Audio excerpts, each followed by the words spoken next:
To put a table into second normal form is going to require two steps. The first step is to uniquely identify every record in the table. This means that we're going to need to assign a primary key. We're going to find out that every single record in the table has to be unique from every other single record in the table. So one of the things that I can do to assign a primary key is to pick one of the fields in the table and decide if that will uniquely identify every single record. So let me look at my table for a minute. Is there a field that I can use to assign as the primary key? Could I use flavor as a primary key?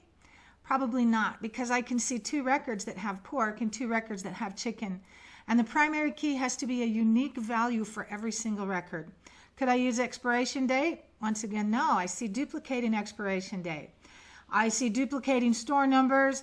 I even see duplicating location. So if I can't find a single record in my table that I could identify as a primary key, the next thing I might want to do is create a composite key. Are there two or more fields in my table that I can combine together to make a primary key, such as the flavor and the location? Well, I see pork in the kitchen and pork in the laundry. Is there a chance that I could have multiple occurrences of pork in the laundry? Well, what if they had different expiration dates? What if the one in the laundry that expires on April 22, what if I had another one in the laundry that expired in May of 22? So that probably isn't going to be a good composite key. You say to yourself, maybe I'll just take all of the fields and make them a composite key, but that's just going to be too tedious. If I set all of the fields, it would identify a unique record, but that is going to be too tedious. So if I can't find a single field to set as the primary key or a combination of multiple fields to set as a primary key, I am going to assign a primary key. Now in second normal form, we need to assign a primary key.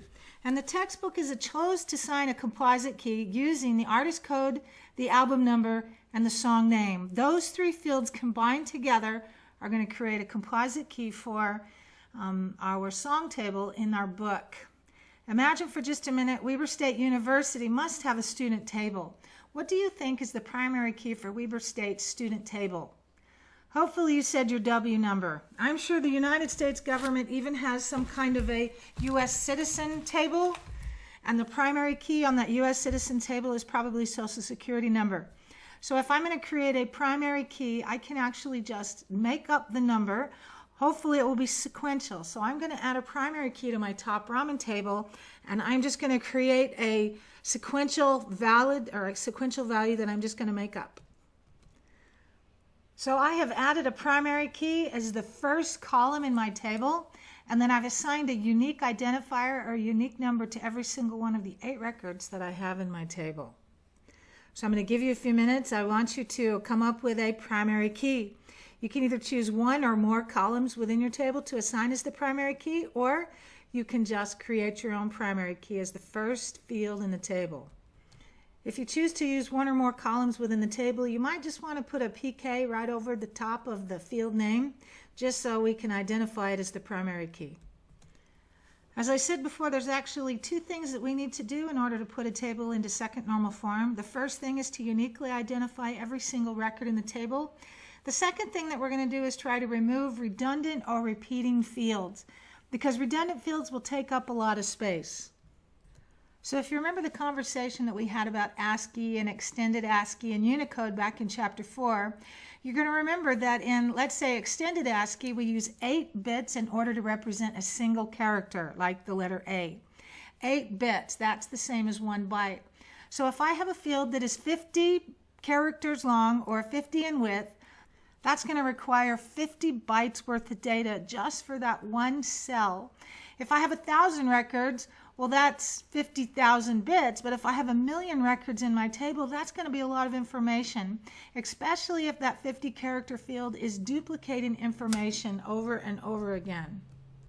So the second thing that we're going to do is we're going to evaluate our table to see if I have repeating fields and if I can somehow remove that to another table. Let's go back to our original table. When I look at my original table, I see a field called store. This is the name of the store. I see it's repeating Walmart over and over again, and I see that it's repeating Albertsons over and over again. Let's say, for instance, that this field was 50 in width. that is going to be 50 bytes of information to store Walmart that is repeating and Albertsons that is repeating over and over again. So one of the things that I can do is I can remove this field to another table. How about if we call it the store table, the store name table? So I'm going to create a new store or a new table. I'm going to call it the store name table. The first thing that I'm going to do is I'm going to put Walmart in there, and then I'm going to put Albertsons in there. Any table must have a primary key.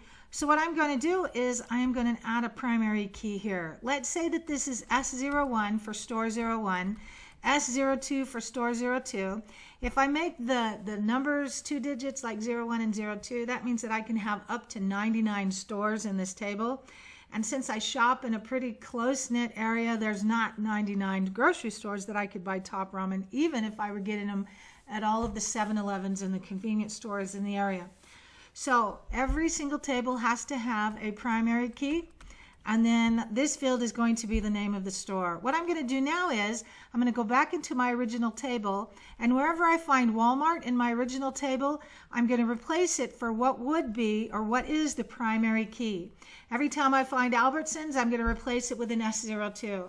So I can see Albertsons here in my table, and instead of having Albertsons, I'm going to replace this with S02.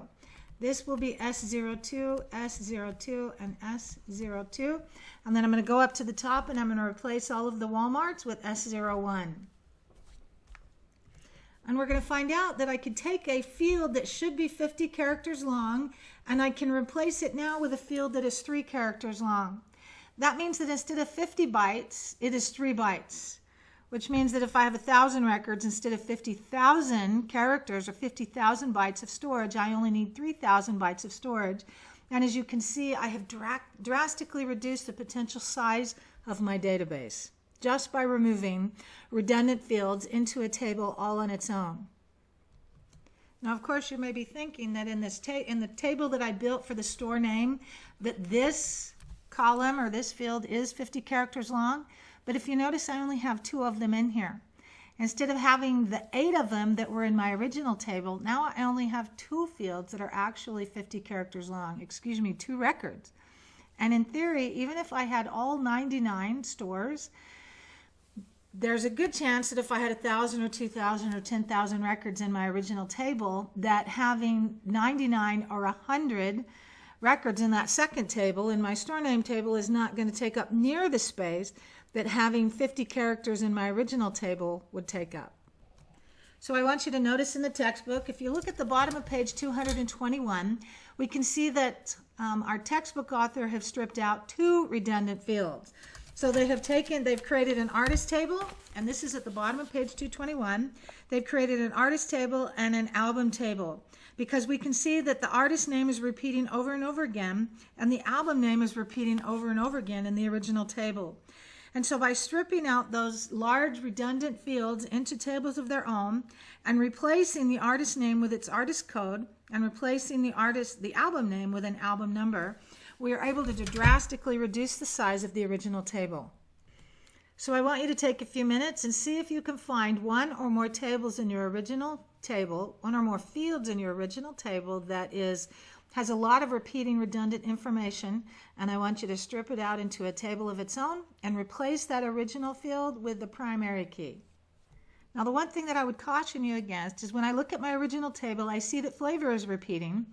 I see a lot of repeating expiration dates. I do see repeating locations, definitely see repeating brands. Oh, I definitely see repeating store zip. So why don't I just take each one of those fields and strip them out and put it in a table on its own?